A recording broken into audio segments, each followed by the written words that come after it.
Right, there we are. Recording's on the go now. Okay, so, and towards the end of his speech, Martin Luther King begins to bring it to an end. He says, and I'm just looking at this last section under that question 10, the box that's there. This will be the day when all of God's children will be able to sing with new meaning, my country, 'tis of thee, sweet land of liberty, of thee I sing. Land where my fathers died, land of the pilgrim's pride, from every mountainside let freedom ring. And if America is to be a great nation, this must become true. So let freedom ring from the prodigious hilltops of New Hampshire. Let freedom ring from the mighty mountains of New York. Let freedom's ring from the heightening Alleghenies of Pennsylvania. Let freedom ring from the snow-capped Rockies of Colorado. Let freedom ring from the crevaceous slopes of California. But not only that. Let freedom ring from the Stone Mountain of Georgia. Let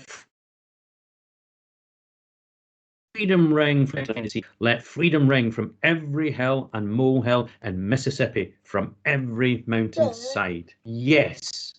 You glitching out. Oh, sorry about that. I think it's just popping up my message. I think I've got glitchy Wi-Fi today as well, probably to do with the atmospherics. But again, anything that you miss here, sort of thing, you can always listen back on the recorded lesson where it will be clear. Okay, so apologies for that, but yeah, just can't sort of do too much about that, I'm afraid.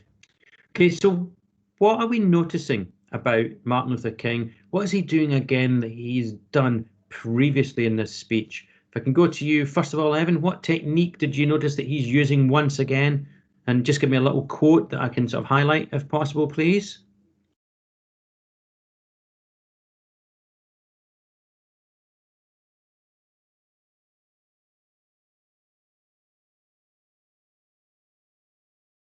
Are you there, Repetition. Evan? Ah, yeah, good. Yeah, and Let where do you freedom see ring. that, Evan? Sorry? Let freedom ring. Yeah. So again, we have that repetition with let freedom ring. Yep, good. Oops.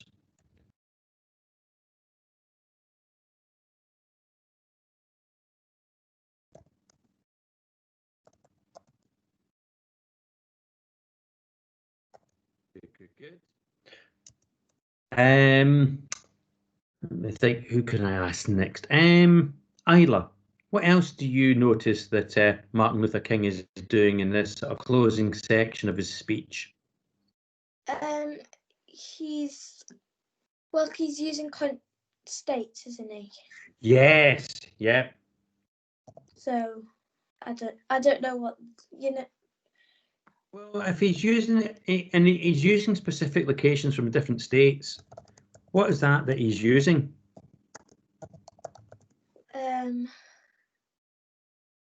Is there such a place called New Hampshire? Yeah. Yeah.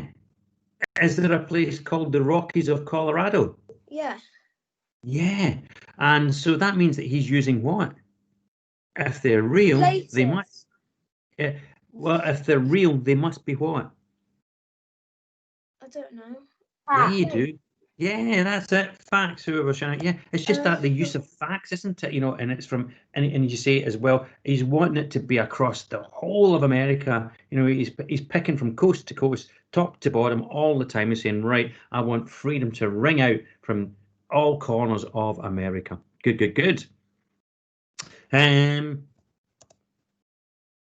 Next. Who can I ask next? Aaron, do you notice any techniques that are being used here that he's used before?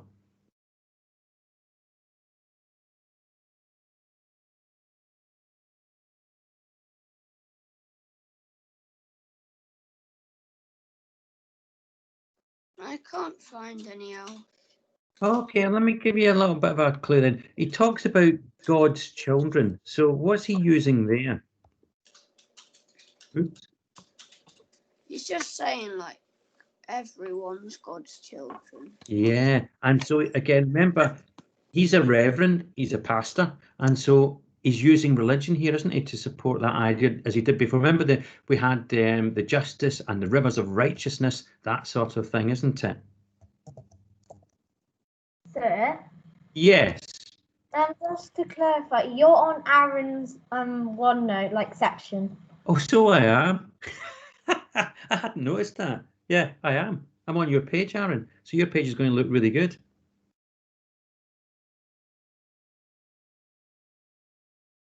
Aaron's unimpressed, obviously. Hang on, I will go. I'll nip back onto my own now as well. If I No, copy no, this. carry on. Yeah, you don't fool me, Aaron. I'll just copy that to so it appears on mine as well. So it'll be with everybody's. I go back. Whoop.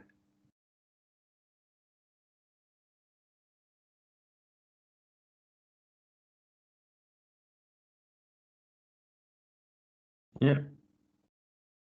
Okay. Boom, there we are. And so we can see these same ideas, these same rhetorical devices being used over and over again throughout his speech. Okay, really, really sort of powerful, and it makes it emotive. Anybody get anything else that they noticed that he's used here that they've spotted before in earlier parts of his speech? There's a bit of emotive language. That as well. Where? What do you see as being emotive? Well, there's the word just by itself, freedom. Yeah, And- good.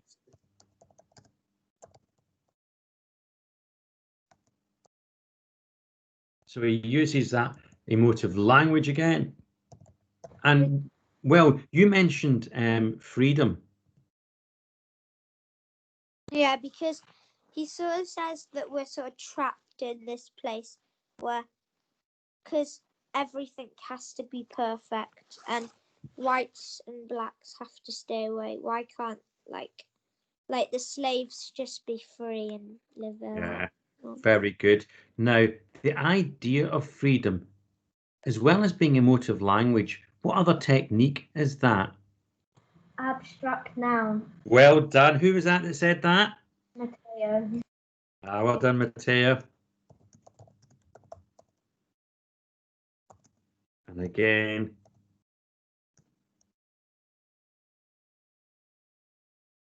Oops.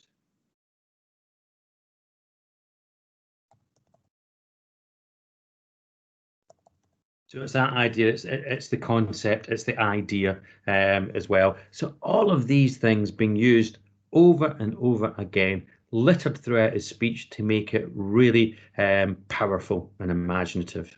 Okay, now I'm going to change my screen again because I want to show you what we're going to do for our next little task. And this will take probably the rest of this week that we'll use this for. So just hold on a wee minute and I'll switch screens again.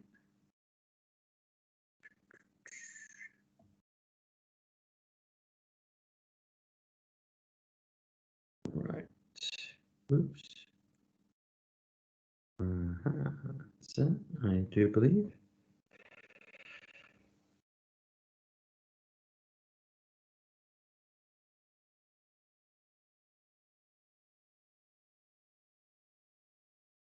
Right. Okay. So can you all see that okay? The PowerPoint? Yeah. Yeah. Good. Right. Just want to I get it don't- through. I see a black screen. Well, hopefully it'll come up in a little minute. I'm guessing it's just the sort of the glitching of syncing through sort of thing. If you don't get to see it, again, just go on to the recording once I share the link with you today and speed forward to this point. Okay. So let's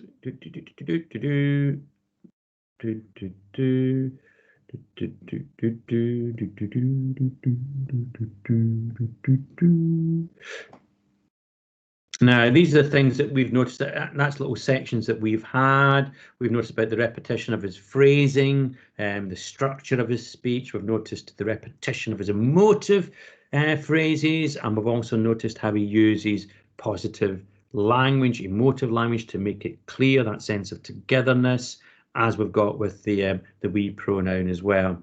And now, what is going to happen?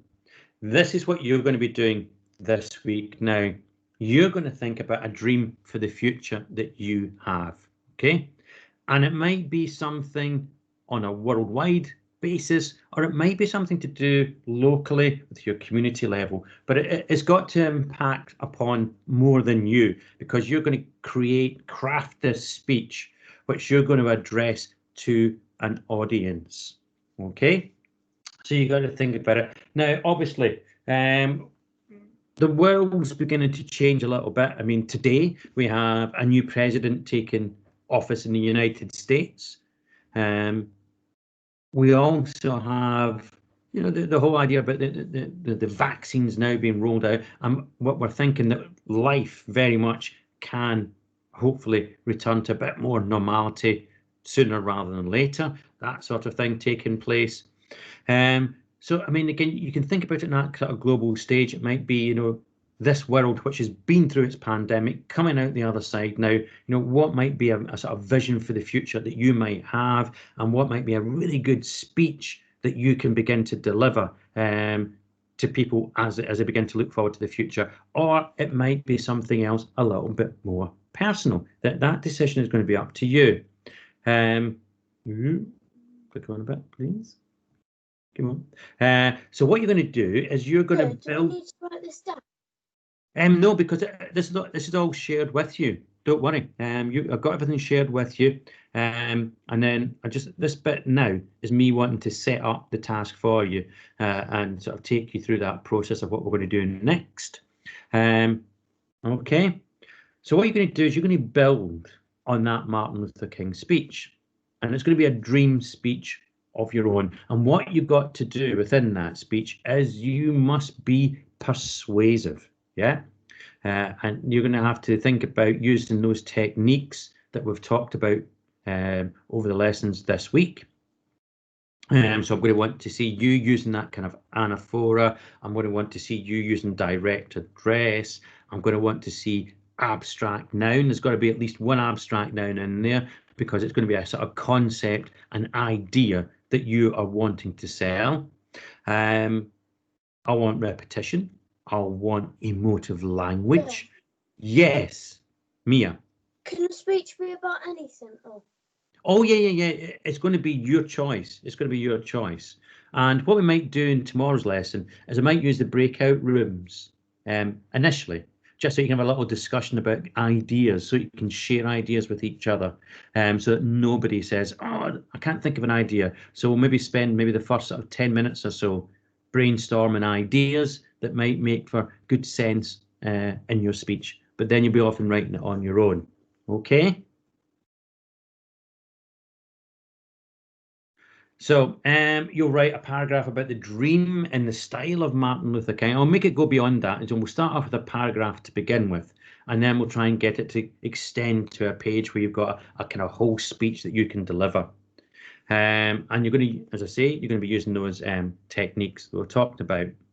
And also you can use the sections that we've looked at Martin Luther King's speech as a bit of a template to help to guide you.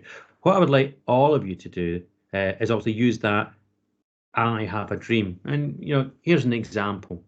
You know, it might be that I have a dream one day we will live in a nation where all examinations have been abolished. And strangely enough, in this pandemic world, that's very much what's happening at the GCSE and A-level stage for the last couple of years. You know, we will be judged not by the writing on the page, but by the content of our characters. And you can see how that kind of taps into the Martin Luther King idea. You know, it's about that sort of sense of being judged. You know, for him, it was about being judged by the colour of your skin. And that little idea there is, yeah, I'm not going to be judged by an exam set in school. That's not going to define me. There's more to me than just putting answers down on a bit of paper. And if anybody wants to borrow that idea, take that idea, that's fine. You can take that on board, build it, develop it, and create it in your own voice. Okay? Do you all get the kind of idea that I'm thinking of what I want you to do? Yeah. Yeah? Thank you, Evan. Everybody else okay with that? Yeah? Yeah. Yeah. Yeah? Yeah. So, yeah, good.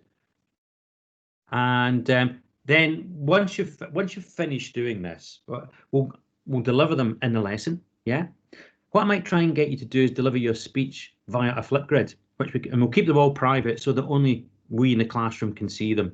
Yeah, and you could always just record your speech on the Flipgrid. If you want to do it just by recording your voice, that's fine. It doesn't have to be that you have to have the camera on. You can have that off, sort of thing. That choice is up to you. But again, I think it'd be quite a good way to use the Flipgrid, where you can deliver that, and then we can listen to them, and then we can all begin to sort of say, right, I was really persuaded by you. We can take votes on each persuasive speech to see how well you've been persuaded, and see, would they make good politicians in future lives, that sort of thing. Okay. And then we'll begin to think about, we'll begin to sort of recognise in these speeches, have they used the techniques that Martin Luther King used, and that we've been talking about and discussing all this week. Okay.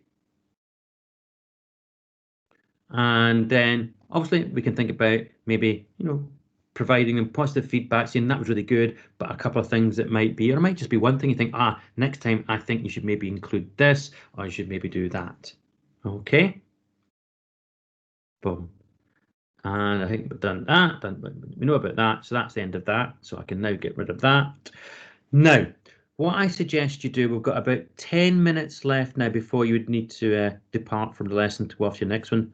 What I'd like you to do now, in the next 10 minutes, is to think about ideas that you could have for making your own speech, using that, what your dream is going to be. So jot down ideas for maybe one on a sort of personal level, which relates maybe just to Middleton College, to the school itself. So you can think in that sort of small scale to begin with. And then maybe think about things on the wider community. Maybe there's something that you want to talk about, a dream in this post-Brexit world now. Whether we've now gone into this situation where we're no longer part economically of Europe. And maybe if you've been watching the news, you'll have begun to see that there's been little bits of impact taking place on there. Last week, Northern Ireland, they were having sort of empty food shelves, things like that. So you might want to maybe reflect on that. Or it might be that you want to reflect on, there's been a lot in the news as well about the situation in some of our hospitals around about the countries, and real heartbreaking stories as you see, our NHS trying to cope with the level of patients coming in. So it might be something in relation to that you might want to have. It might be that you see a brighter future for the world now that America's got a different president of the United States. You might think, things are going to be different. I want you to go off, and you'll be able to drop out of the lesson when I release you in a little minute. And I'll just stay on Teams so you can message me if you want to ask anything.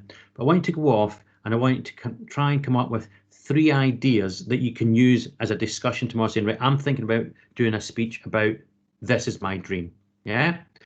And I say we'll start off in breakout rooms so that 4 of you together you can begin to discuss these ideas back and forth, what you think is a good idea, what you think might need to have a little bit of improvement. Okay. All get what I want you to do. Yeah. Yeah. Yeah. So you're Yeah. okay. So it's okay to sort of leave the lesson now, drop off the lesson, and then just in your OneNote, just begin to jot down ideas for what your I Have a Dream speech could be about. And I say try to come up with 3 topics that you can use to discuss with 3 of your classmates tomorrow in a breakout room at the start of the lesson. Okay? Yeah. So Yeah. I don't know what to write. Well, that's why I'm giving you that little bit of time now, Mia, so you can begin to think about a topic that you'd want to write, I have a dream about, something that you can persuade others about and say, this is a change for good. This is going to make us all feel better. Okay? Just going, yeah, Daisy, you got your hand up there. Nope. Oh, I didn't mean to. Oh, that's okay then. Okay, just have a think, Mia, and also you can chat in Teams to each other if you want at the moment. Think about ideas that you could put into for our speech. Okay, and if you fail to come up with any, that's what the breakout rooms are going to be about tomorrow. You'll be able to talk to each other and think about topics for the speech. Okay. Okay, Mia. Yeah. Yeah. Okay. Right. Okay. Okay. And I will see everybody tomorrow. Bye. Right. Bye. Bye.